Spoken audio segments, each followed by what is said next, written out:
Hello नमस्कार मेरे दोस्तों, जीकेएस क्लासेज के डिजिटल प्लेटफॉर्म पर आप सभी दोस्तों का हार्दिक स्वागत है। आज हम बात करने वाले हैं दोस्तों राजस्थान के भौतिक प्रदेशों को लेकर। और भौतिक प्रदेशों में हमारी जो बात होगी वह होगी आज अपने राजस्थान में दक्षिणी पूर्वी पठार को लेकर। दक्षिणी पूर्वी पठार की बात करें दोस्तों तो हमारे पास मुख्य बात होगी आज, वह बात होगी हमारे पास हाड़ौती के पठार को लेकर। तो देखिए दोस्तों, करते हैं आज हाड़ौती पठार की विस्तार से बात। अपना जो आज का मुख्य पॉइंट है वो पॉइंट है दोस्तों हमारे पास में हाड़ौती पठार। कौन सा पठार याद रखना है? हाड़ौती पठार की बात हम लोग करने वाले। आज का जो ये मुख्य पॉइंट है वो रहेगा हाड़ौती का पठार।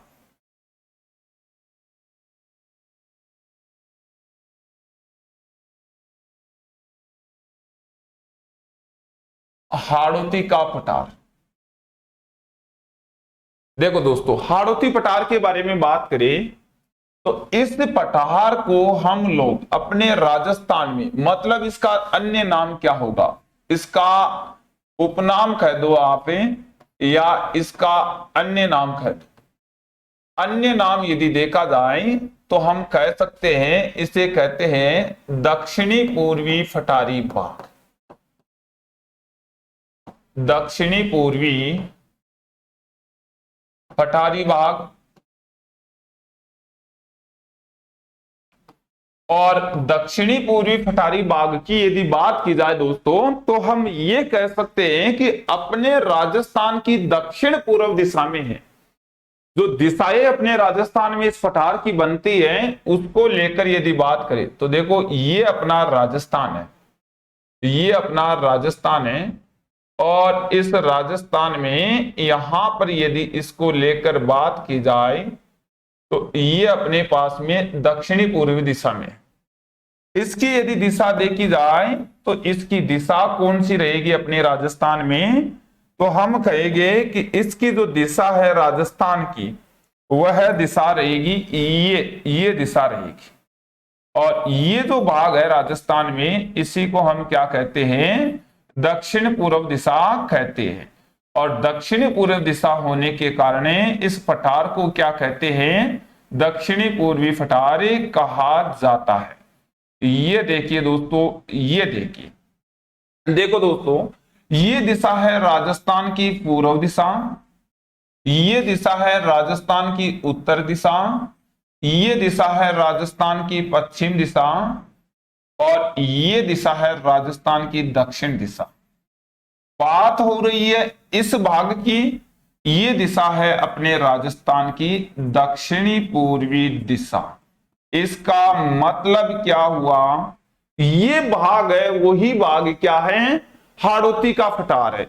इसलिए हम ये कह सकते हैं कि हाड़ौती पठार है वो राजस्थान की दक्षिण पूर्व दिशा में है। और दक्षिण पूर्व दिशा की वजह से इसको दक्षिणी पूर्वी पठार भी कहा जाता है। और यदि इसके अलावा नेक्स्ट बात की जाए तो अगला जो पॉइंट होगा उसमें दोस्तों हमें ये बात पूछी जाएगी कि जो ये पठार है वो पठार कहते किसे है, होता क्या है पठार, पठार की परिभाषा क्या होती है, पठार किसे कहते हैं, इसके बारे में हमें एग्जाम में इसका क्वेश्चन पूछा जा सकता है। देखना दोस्तों, पठार क्या होता है इस चीज को लेकर यदि बात की जाए तो अपनी ज्योग्राफी के अनुसार यदि पठार की परिभाषा देखी जाए तो ऐसा माना गया है कि वह स्थलखंड जिसकी ऊंचाई 300 मीटर से लेकर 600 मीटर तक होती है उसे अपनी ज्योग्राफी में क्या कहते हैं? पठार कहते हैं। तो इसका आंसर क्या होगा? इसका आंसर होगा वह स्थलखंड या स्थलीय भाग, वह स्थलखंड जिसकी ऊंचाई, जिसकी औसत ऊंचाई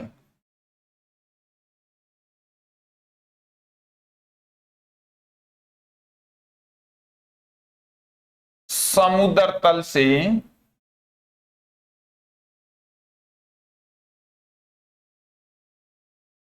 301 मीटर से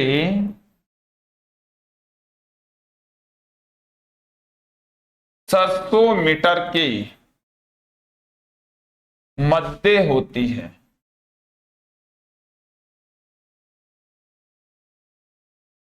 तथा इसका ऊपरी भाग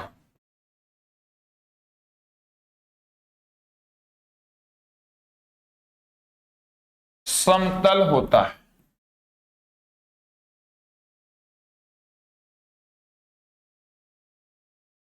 इसका ऊपर का भाग होता है वो भी कैसा होता है, समतल होता है, और इसीलिए हम इसको क्या कहेंगे, फटार कहेंगे। पहली वरीयता तो क्या होगी दोस्तों, पहली वरीयता तो ये होगी कि जो पठार है, किसकी बात हो रही है, फटार की बात हो रही है। तो ध्यान देना, पठार है उसकी एक तो ये हमें ऊंचाई ध्यान देनी है, ये ऊंचाई ध्यान देनी है। पहली वरीयता तो ऊंचाई को लेकर मानी जाएगी। और क्या पूछेगा, इसका ऊपरी भाग कैसा होना चाहिए, समतल होना चाहिए। ये 2 नंबर की वरीयता रहेगी। तो ये दोनों विशेषता हमें जिस क्षेत्र की मिल जाए उसे अपनी ज्योग्राफी में क्या कहेंगे, फटार कहेंगे। अच्छा, इसकी ऊंचाई ज्यादा भी हो सकती है, लेकिन ऊपरी भाग समतल होने की वजह से ज्यादा ऊंचाई वाले क्षेत्र को भी हम क्या कह सकते हैं, फटार कह सकते हैं। ये भी आपको विशेष रूप से ध्यान दे लेना है। अधिक ऊंचाई का यदि कोई भाग है और यदि उसकी ऊंचाई वाला भाग है, ऊपरी भाग है, वो समतल है, पाट है, सपाट है, एकदम सीधा है, तो उसे भी क्या कहेंगे, फटार के नाम से जानेंगे। ये भी आपको ध्यान दे लेना है। अब इसके अलावा यदि नेक्स्ट बात की जाए तो इस पठार को लेकर और क्या प्रश्न पूछेगा। देखो, पृथ्वी की स्थलाकृति 3 क्रम में विभाजित की गई है। जो अपनी पृथ्वी है, इसकी जो स्थलाकृतियां है उनको कितने क्रम में बांटी गई है, तो 3 क्रमों में विभाजित की गई है। देखना, पृथ्वी की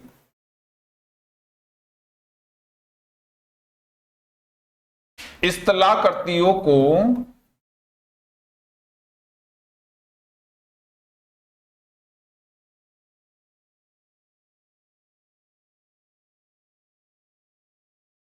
3 क्रम में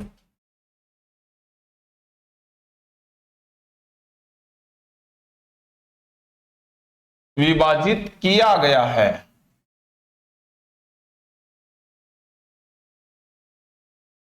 कितने क्रम में, तो 3 क्रम में विभाजित किया गया है। जैसे अब इसकी बात करें तो देखो, प्राथमिक क्रम 1 नंबर रहेगा, उसका क्या नाम रहेगा, प्राथमिक क्रम। अब ध्यान देना, प्राथमिक क्रम के अंतर्गत महाद्वीप और महासागर दोनों क्षेत्र शामिल किए जाएंगे। तो प्राथमिक क्रम का यदि हमें उदाहरण पूछ ले कि पृथ्वी की कौन सी स्थलाकृति को प्राथमिक क्रम माना गया है या प्राथमिक क्रम का उदाहरण माना गया है, तो उसमें आपको महाद्वीप और महासागर दोनों को शामिल करना है। तो प्राथमिक क्रम में क्या होगा दोस्तों, एक तो हो जाएगा महाद्वीप और क्या होगा, एक हो जाएगा महासागर। ये किसके उदाहरण रहेंगे, ये प्राथमिक क्रम के उदाहरण रहेंगे। और यदि 2 नंबर की बात की जाए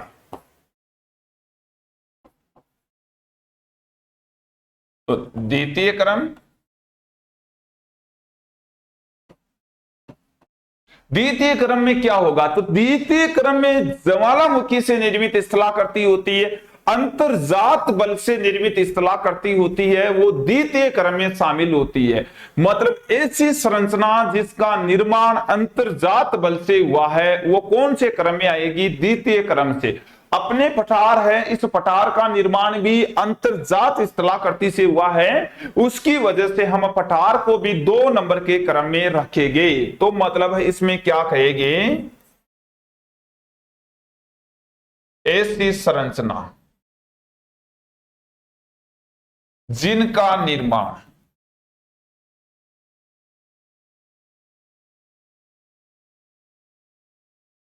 अंतर्जात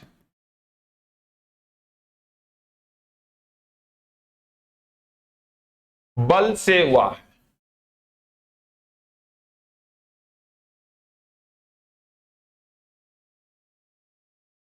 कौन से क्रम की, दूसरे क्रम की रहेगी। अंतर्जात बल में भी क्या, ज्वालामुखी से निर्मित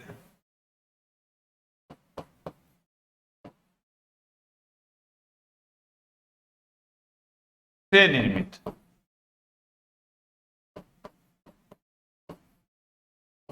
ज्वालामुखी का मतलब, ज्वालामुखी आती है ना, वो आती है पृथ्वी के धरातल के अंदर से। तो अंदर का मतलब अंदर का मतलब अंतर्जात हो गया।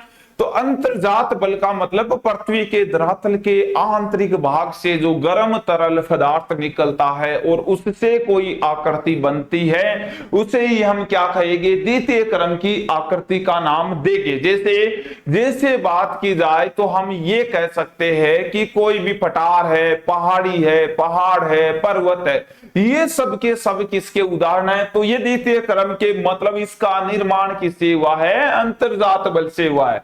तो इसमें हम क्या कहेंगे? इसमें कहेंगे कि पठार इसी का उदाहरण है।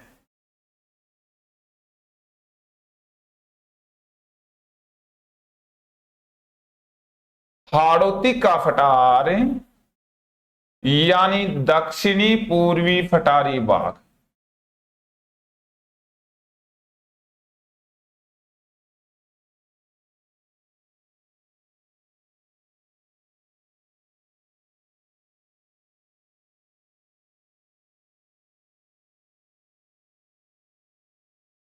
इसी का उदाहरण है। अपने पास बात चल रही है दोस्तों हाड़ौती को लेकर, तो हाड़ौती भी किसका उदाहरण है? हाड़ौती भी द्वितीय क्रम का उदाहरण है। ये बात हमारी चल रही है इस हाड़ौती को लेकर। तो इस हाड़ौती को लेकर बात चल रही है, जिसको हम दक्षिणी पूर्वी भाग भी कहते हैं, दक्षिणी पूर्वी पठारी भाग के नाम से भी जानते हैं। तो बात हमारे हाड़ौती की लेकर चले, हमें पूछ ले कि पृथ्वी के कौन से क्रम का अपने हाड़ौती पठार उदाहरण है, तो हमें आंसर में क्या बताना पड़ेगा? दूसरे क्रम का उदाहरण है, द्वितीय क्रम का उदाहरण है। क्यों है? क्योंकि इसका निर्माण है वो अंतर्जात बल से हुआ। अंतर्जात बल में भी किसकी बतानी पड़ेगी बात? ज्वालामुखी के द्वारा जो गर्म तरल पदार्थ निकला है, जो मैग्मा निकला है, जिसे हम लावा कहते हैं धरातल के ऊपर, उसी लावा के उद्गार से निर्मित होने की वजह से हाड़ौती पठार कौन से क्रम का उदाहरण माना जाएगा?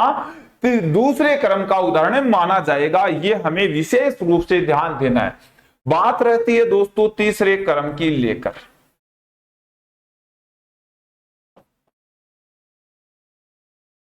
तृतीय क्रम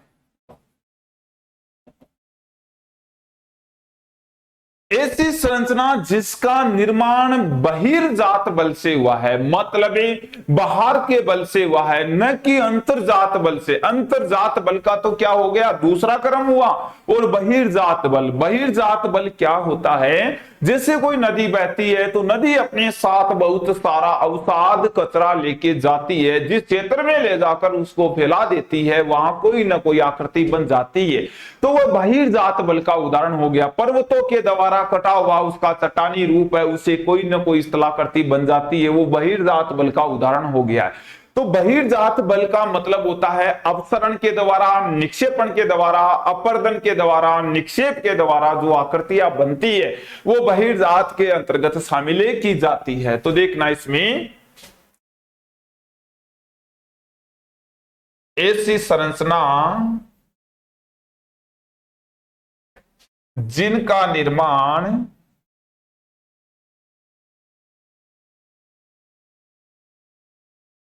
बहिर्जात बल से हुआ है।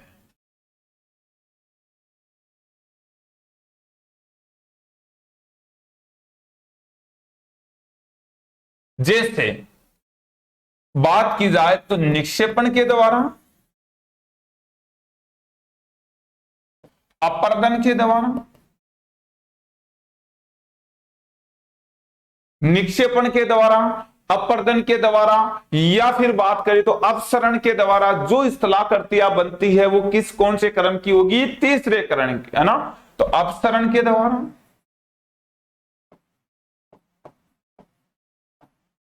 इनसे जो स्थलाकृतियां बनती है, इनसे जो स्थलाकृतियां बनती है वो कौन से क्रम की होगी दोस्तों? तो वो होगी हमारे पास में कौन से क्रम की? तो हम कहेंगे वो होगी तीसरे क्रम की स्थलाकृतियां। ये तीन स्थलाकृतियां रही है जिनको लेकर हमको बातें करनी है। अब हाड़ौती पठार के हाड़ौती पठार की उत्पत्ति को लेकर हम लोग इसकी बातें करने वाले हैं। हमारे पास बात चल रही है कौन से पठार की?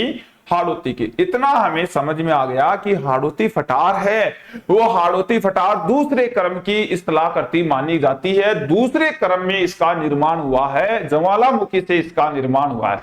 अब हाड़ौती पठार की उत्पत्ति को लेकर हम बात कर, देखो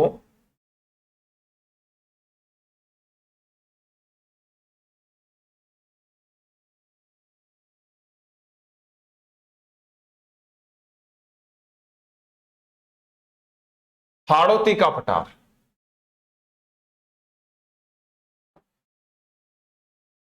बात किसकी की जाएगी? इसकी उत्पत्ति को लेकर की जाएगी। उत्पत्ति कब हुई थी, किसके द्वारा उत्पत्ति मानी गई है और क्या इसकी विशेषता रहेगी, उन सभी बातों को लेकर हाड़ौती पठार के बारे में हम चर्चा करने वाले। तो हाड़ौती पठार में अब हम बात करेंगे, वो बात होगी हाड़ौती पठार की उत्पत्ति को, और ये उत्पत्ति कब हुई है उस समय को लेकर बात की जाएगी। तो देखना हाड़ौती पठार की बात चलेगी और बात करेंगे हम किसको लेकर? उत्पत्ति को लेकर। इसकी उत्पत्ति मानी गई है मध्यजीवी महाकल्प में।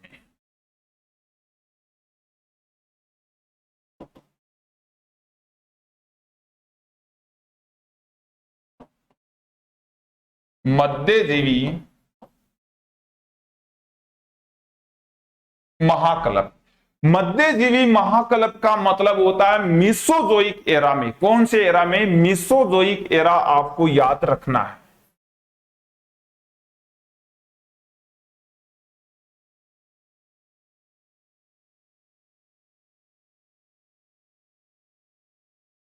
मीसोजोइक एरा में निर्माण हुआ। कब हुआ इसकी समयावधि यदि हमें पूछ ली जाए,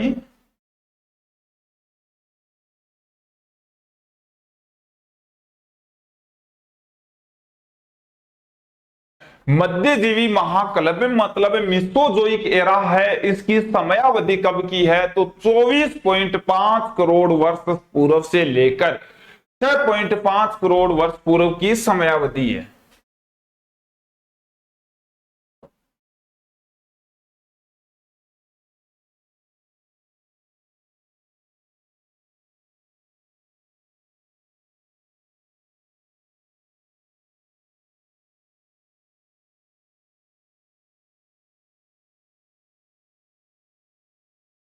छह पॉइंट 5 करोड़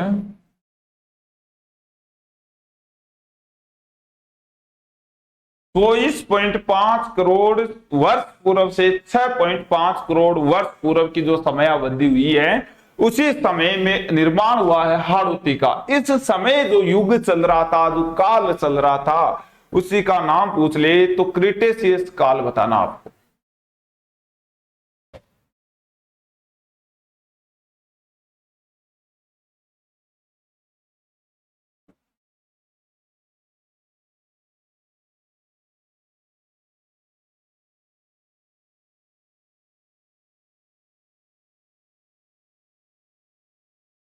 क्रिटेशियस काल बताना है। कौन सा काल बताओगी? क्रिटेशियस काल। और क्रिटेशियस काल में भी किसका उदाहरण है ये आपको पूछ लेना कि इस काल में उदाहरण किसका है।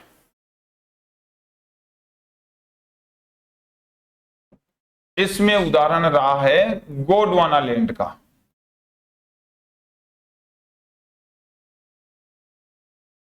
गोंडवाना लैंड में भी कैसे इसका निर्माण हुआ? तो ज्वालामुखी क्रिया के दरारी उद्गार से निकले लावा से निर्मित है। इसमें भी निर्माण किससे हुआ? इसका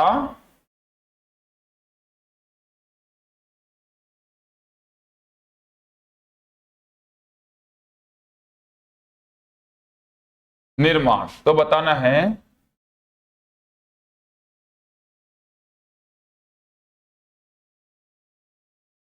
ज्वालामुखी क्रिया के दरारी उद्गार से, ध्यान देना है,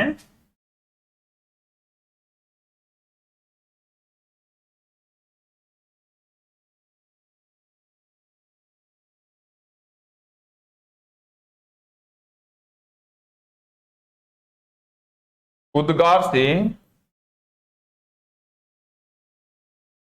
निकले लावा से निर्मित है।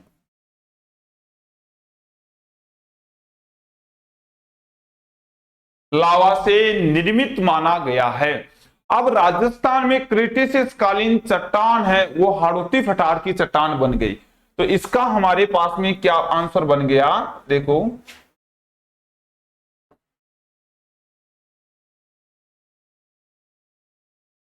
राजस्थान में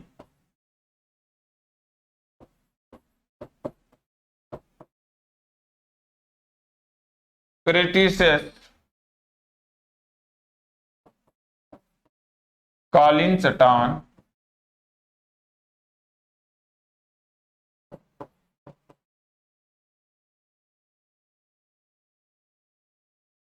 हाड़ौती फटार की चट्टान है।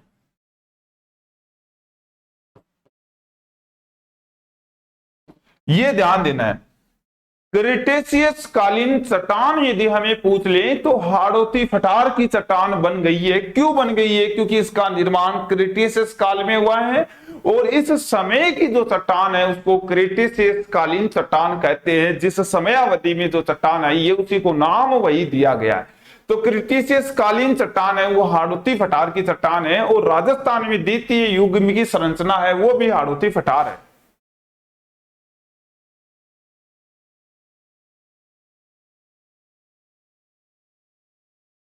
राजस्थान में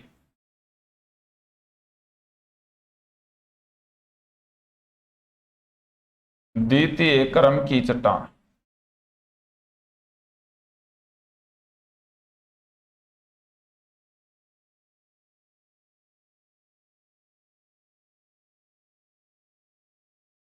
हाड़ौती फटार की चट्टान।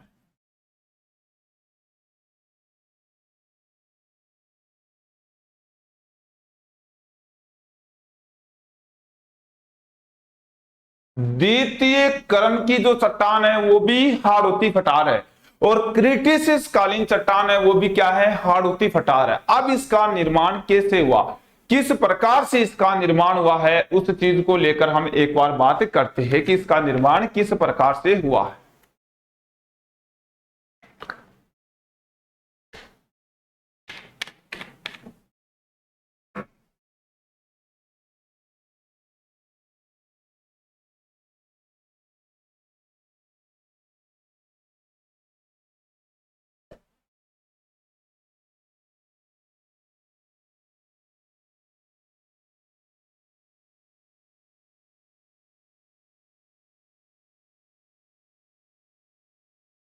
देखो कैसे निर्माण हुआ इसका, इस बात को लेकर हम बातें करने वाले हैं।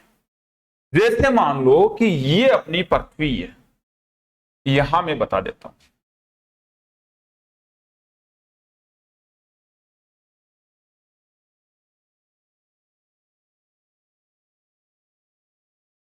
ये है दोस्तों अपनी पृथ्वी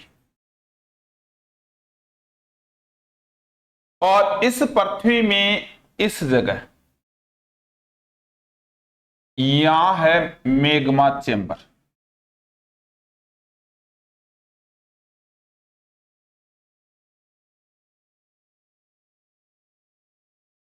मेग्मा चेंबर, इस मेग्मा चेंबर से यहां से इस प्रकार से, इस प्रकार से देखना, ध्यान देना एक एक बात का। ये गर्म पदार्थ है वो निकला है बाहर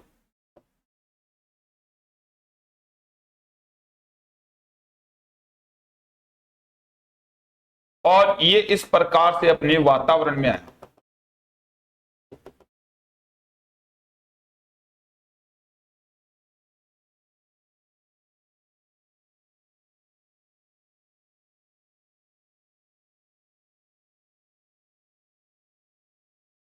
ठीक है, ध्यान देना दोस्तों, इस बात का ध्यान देना। ये जो भाग है आपके पास में, इस भाग की बात करें इसकी तो इसे कहेंगे ज्वालामुखी नली।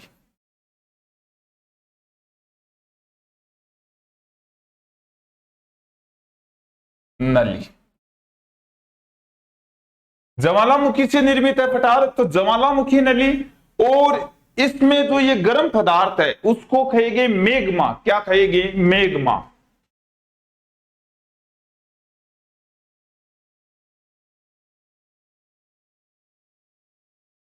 ये मेग्मा यहां आया ऊपर, इसको कहा लावा।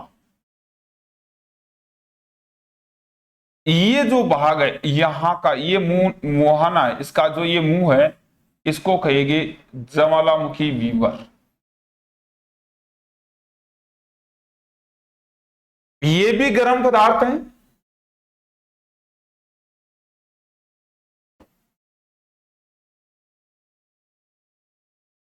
और ये भी क्या है? गर्म पदार्थ है। जब ये गर्म पदार्थ ठंडा हुआ, मतलब ये यहां आया है गर्म पदार्थ वातावरण के संपर्क में।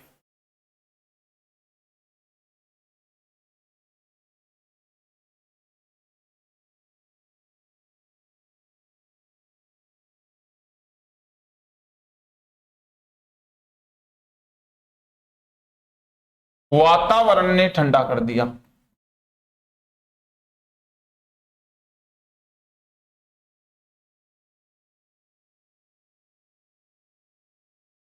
इसे ठंडा कर दिया। ठंडा हुआ, उसके बाद में क्या हुआ? देखो, ठंडा होने के बाद में इससे चट्टान बन गई। ठंडा कर दिया, ठंडा होने के बाद जम गया।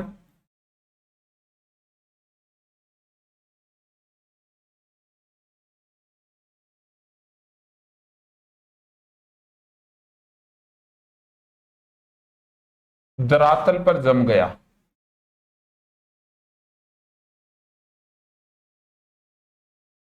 और धरातल पर जमने के बाद में क्या हुआ? देखो,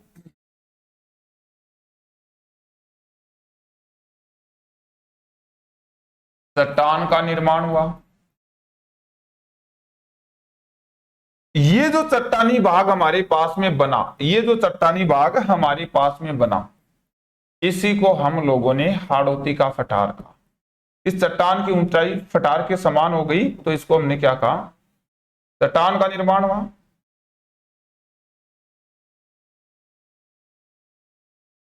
चट्टान की ऊंचाई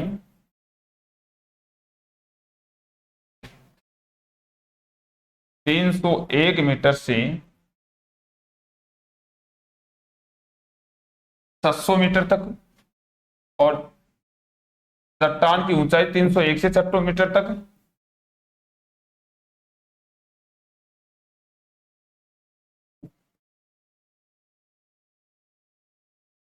चट्टान का ऊपरी भाग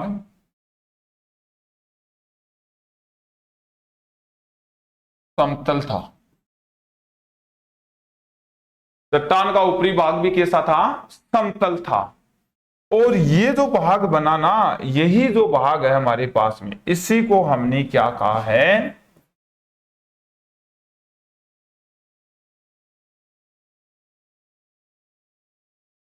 इसे ही हमने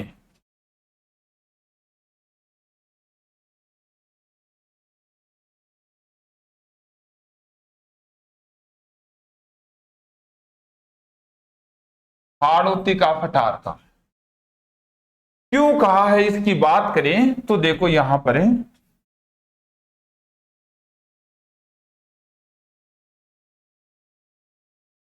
क्योंकि यहां पर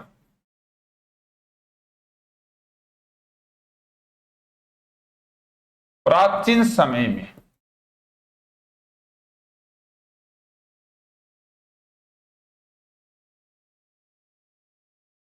हाड़ा वंश का शासन था।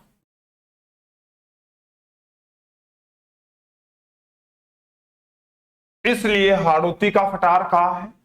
और यदि बात करें तो देखो, हाड़ा वंश का शासन था इसलिए हाड़ौती का फटार कहा है। देखो, यह राजस्थान के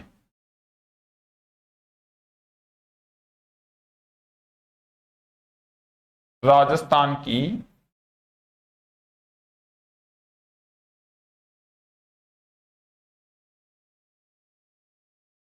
दक्षिण पूर्व दिशा में स्थित है।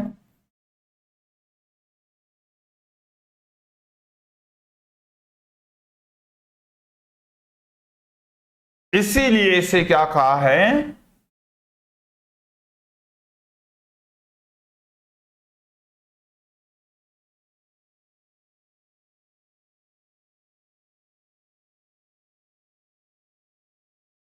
दक्षिणी पूर्वी पठार कहा है।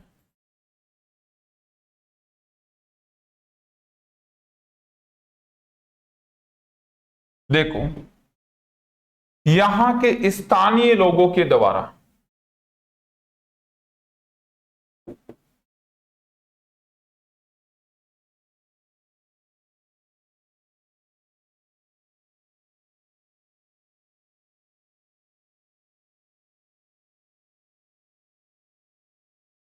स्थानीय लोगों के द्वारा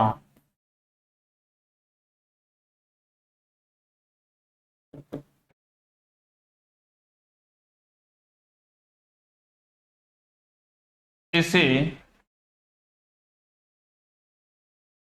पाथर का पठार भी कहा गया है।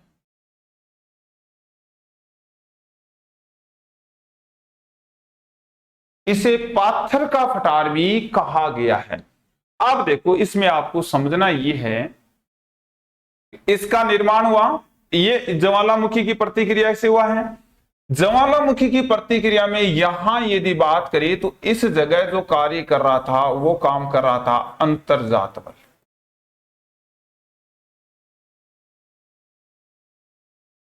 अंतर्जात बल से निर्मित है, ये भी हमको ध्यान दे लेना है। अब यदि नेक्स्ट बात करें इसको लेकर, तो ज्वालामुखी पठार बना, इसके दो पठार बना है ऊपरी भाग पर, उस पठार को क्या कहेंगे, ज्वालामुखी पठार के नाम से जानेंगे हम लोग। अब क्या हुआ, इसके द्वारा जो पठार बना है, यहां इस प्रकार से जो पठार बना है, यहां पर जो पठारी भाग बना है उसी को हमने क्या कहा है, ज्वालामुखी पठार कहा है। यही भाग, इसको क्या कहा है,